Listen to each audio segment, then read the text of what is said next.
Okay, it's 6:05. I'm going to call a meeting to order for the informational meeting. I'm going to open the meeting, and we're going to go right to the budget. Okay. So, Lynn.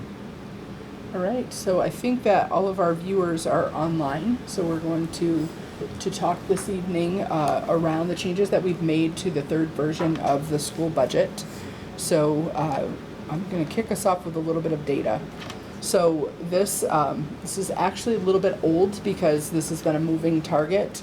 So where we are right now is all but 5 school budgets in the state of Vermont have been passed at this point. There are 4 districts who are voting on their budget today, and will be the last district to vote next Tuesday. So that has changed a little bit. I think the last time we did this presentation, I think there were 7 that were remaining. So the next bit of data just shows you what the results look like for vote number 1 and vote number 2. So you can see that the light blue reflects the number of yes votes, and the darker blue reflects the number of no votes from the first to the second vote. This next slide is just a representation of the total number of people that voted in each of our communities for each of the votes. We have been trying to get the word out that polls are open now, and I think that there have been some people who have been choosing to vote early this time around. So we do hope people will show up at the polls. We also have some enrollment data and enrollment projections in the slide deck. On this slide, you'll see that the 2 high schools in that lighter shade of color, we're anticipating in the next couple of years an increase in both before that levels off. And then at the 2 elementary schools, conversely, the next couple of years we're expecting a slight decline in population, and then that'll start to creep back up. And I think it's important to note that these trends, which are relatively flat compared to the rest of the state, are significantly better, especially in places like the southwest corner of the state. They're seeing pretty dramatic enrollment declines in out years. We've talked a lot in earlier videos in much more depth about education spending, but the biggest picture is that the spending, which is part of the approved budget plan that goes to voters and is passed and then sent into the state, is the first part of the formula. That number is divided by the number of students, which is a weighted average of students, a number that we get from the Agency of Education. That number is divided by the yield rate, which is a number that was just set by the legislature yesterday, and that gets us to the district-wide tax rate that's applied to all the towns in that district. So we've spent a lot of time this year studying what our spending plan, how our spending plan compares to other systems in the state. So in this visual, this represents this school year that we're ending right now. So for this school year, we had, as you can see near the bottom, the Northern Mountain Valley district was the 12th lowest spending district in the state of Vermont. The Enosburg-Richford district was the 18th lowest spending district in the state of Vermont. You can see the red lines that are above us represent our partners in other Franklin County schools.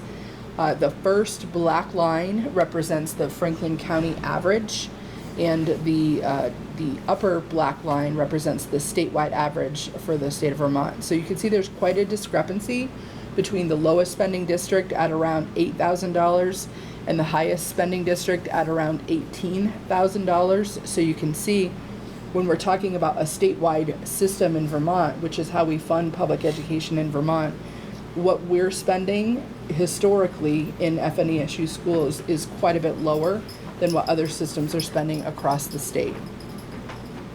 On the next slide, on the left, we're looking at the lowest 20 spending districts in the state of Vermont for this current school year. So that data that I just showed you, we really just took the bottom 20, so you could take a look at that. So what you can see again, NMV is 12th lowest spending this year, and in Enosburg-Richford is the 18th lowest spending. So, and given where we are right now with school budgets, we're looking at what projected spending plans there are for fiscal year 25. So for next year's spending plan, what people are going to be voting on next Tuesday. What we're projecting is that the Enosburg-Richford district will be the 6th lowest spending district in the state of Vermont. 4 districts that spend less than Enosburg-Richford do not operate schools. They actually tuition their students out. So Enosburg-Richford district, if this third budget is approved, will be the second lowest spending district that operates schools. So again, that's based on weighted per pupil spending. So this is just showing you a visual of all the different districts in the state of Vermont, and highlighting that we will, if this budget passes, be the 6th lowest spending. We've talked a lot about the dollar yield this year in earlier meetings, and to recap, as spending goes down overall in the state, the yield number goes up and tax rates go down. Conversely, as spending goes up anywhere in the state, the yield drops and tax rates go up.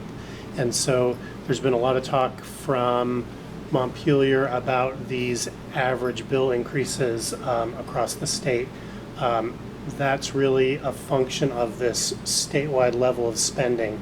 And as we've talked about before, and we'll go into more detail here, that experience is really not being felt in districts like ours, which are down at the bottom of the state in terms of where their per pupil spending is. This graph shows the anticipated tax rate. This has not been updated yet based on the action the legislature took yesterday, but our anticipated tax rate for the district is just slightly higher than what's shown in this graph, about $1.03.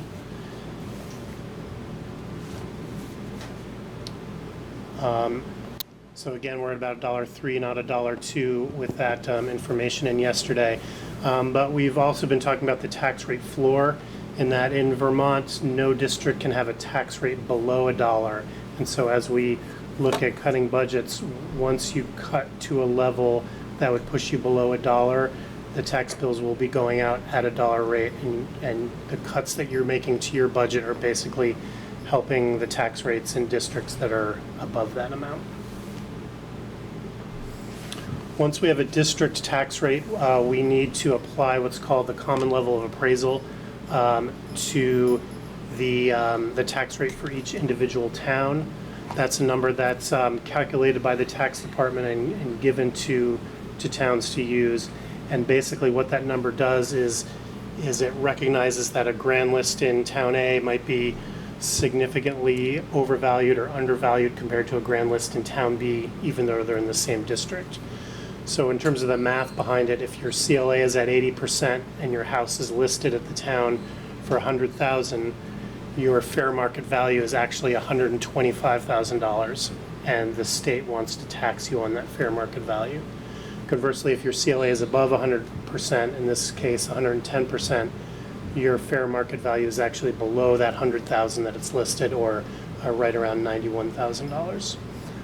So this is something that's calculated by the tax department. It's based on recent sales in individual towns, and it's not controlled by anyone here.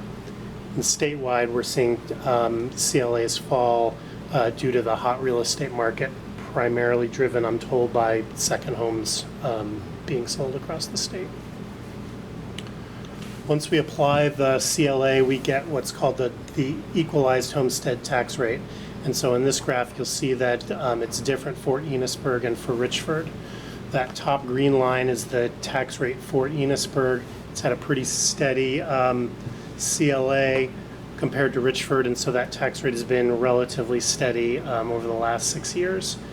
You'll see the red line has been moving quite a bit. Richford saw a pretty dramatic decrease from FY23 to FY24. That is because they went through a townwide reappraisal, and those property values that previously were should have been valued above what they were listed in the town are now valued fair market below what was listed in the town. And that's a phenomenon that we see across the state when towns go through a reappraisal.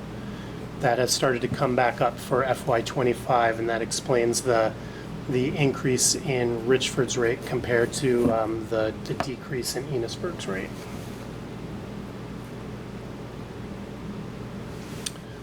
This puts those numbers in something that's a little more tangible, and again, these are not updated with the change from Monday. Going into Monday, we were anticipating a 2% decrease in the tax rate for Enosburg and a 9.5% increase in Richford. Again, that difference being the CLA. With the yield bill that has just been passed into law, we're now anticipating Enosburg's going to be around 1% and Richford around 10.5%. So those numbers have drifted up about 1%. Morgan, can you clarify 1% reduction? A 1% reduction from the FY24 tax rate. The next line, that projected bill, is based on a $100,000 home, and again based on what the house is listed for in the grand list. That difference again being because of the CLA.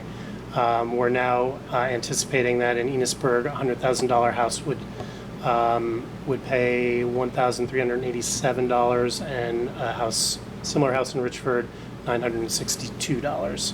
So not too much of a change from what we were presenting last week.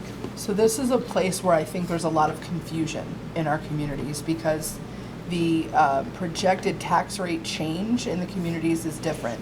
So I think that this slide, if you're going to have a conversation with someone in your community, this slide would be, this visual, which is on the handouts in the lobby, would be a good one to go over so that you could see that both towns are exactly the same at the district tax rate level, and after the CLA is applied is where you start seeing the difference. So because the percentage increase looks larger in Richford, I think that there is an assumption that Richford residents are paying more on their taxes. What we've circled in the yellow is to give you an example that it isn't actually true that they're paying more, they're paying actually quite a lot less. And again, that has to do with property values. So I think that it's important to look beyond the percentage, and I know that that the media has spent a lot of time talking about what that percentage is.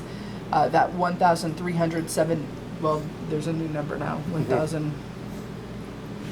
1387. So the 1387 compared to what the actual property tax in Richford is, it's significantly higher in Enosburg, and it's because those properties have a higher value. So please don't pay attention only to the percentage increase. Please pay attention to the differences in those two communities because there's a misconception there. And on the next slide, we've taken a look at what property tax rates are projected to be in the communities that have already approved their budgets. And with the data that we were able to pull across the state, we're anticipating that Richford will likely be the second lowest tax rate across the state of Vermont.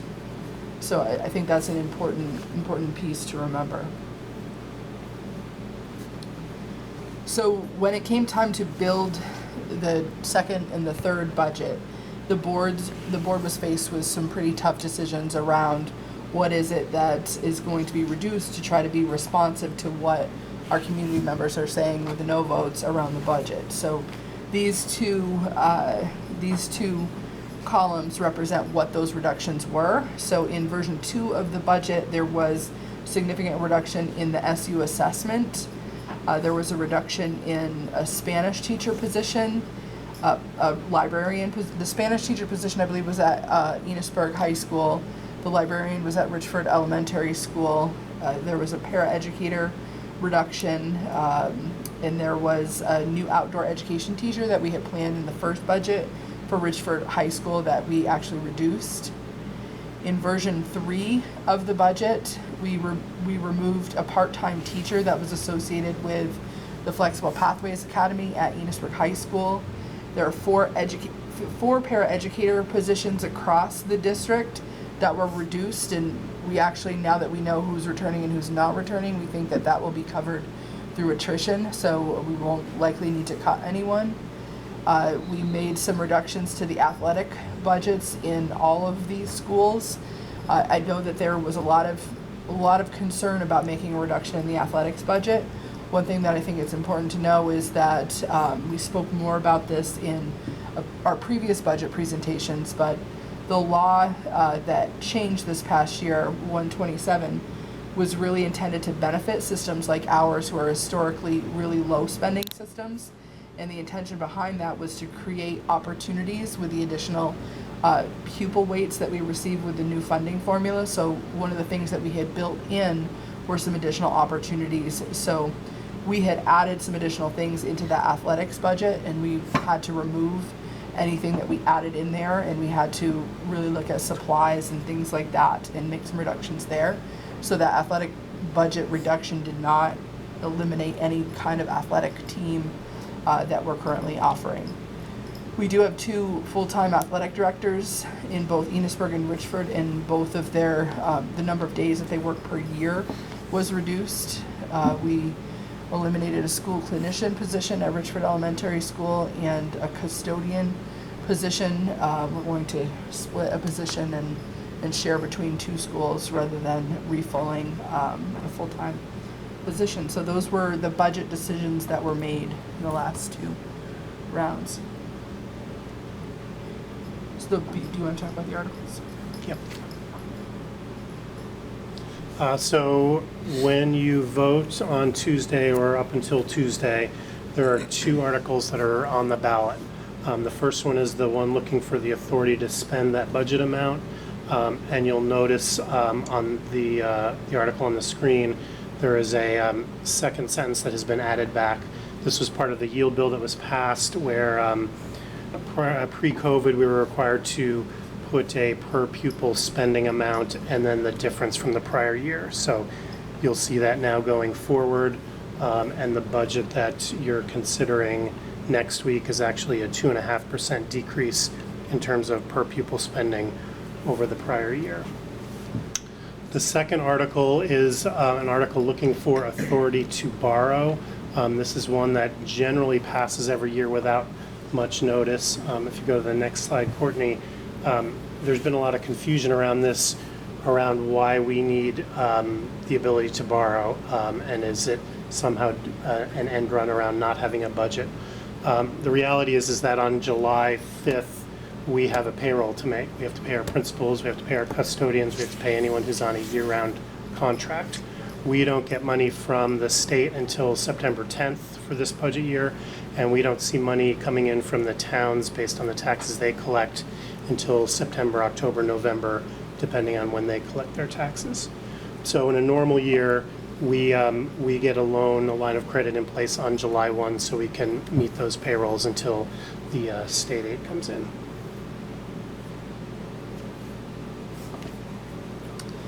So we appreciate those people that have joined us both in the room and online today. I think that joining the conversation and being informed about the budget is really important. I think that, you know, this was our last informational meeting around this budget, so if you learned something here tonight that maybe corrected a misconception or helped you to understand something differently, I hope that you'll share that with a friend or a neighbor in your community and encourage them to also vote, encourage them to watch this informational session. This will be posted on our website, so you can access it there.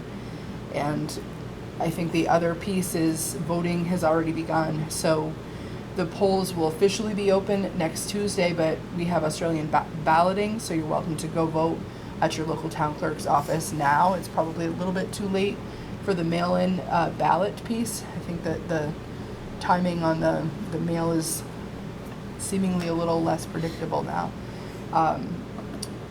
So the polls will be opened next Tuesday, June 25th in Enosburg at the Public Safety Building from 10 a.m. until 7 p.m. and in Richford at the Town Clerk's office from 10 a.m. until 7 p.m. So we did hear from people, I think after the first budget, that they had a misconception about being registered to vote. So you don't actually have to register in advance. You can register when you go in to vote, even if that is on June 25th when you go in to vote. As long as you're a resident of either Enosburg or Richford, you're welcome to register on the same day as you vote. So are there questions that anyone has either in the room or online?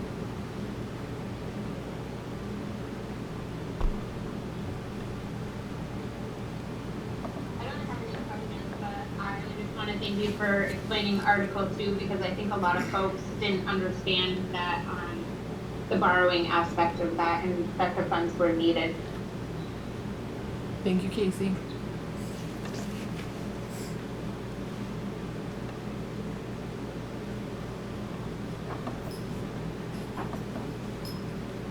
Do you have any questions?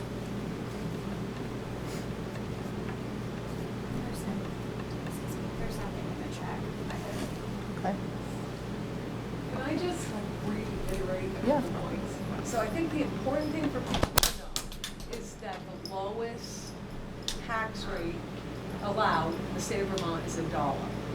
We are going to be at $1.03. We don't vote to approve the tax rate.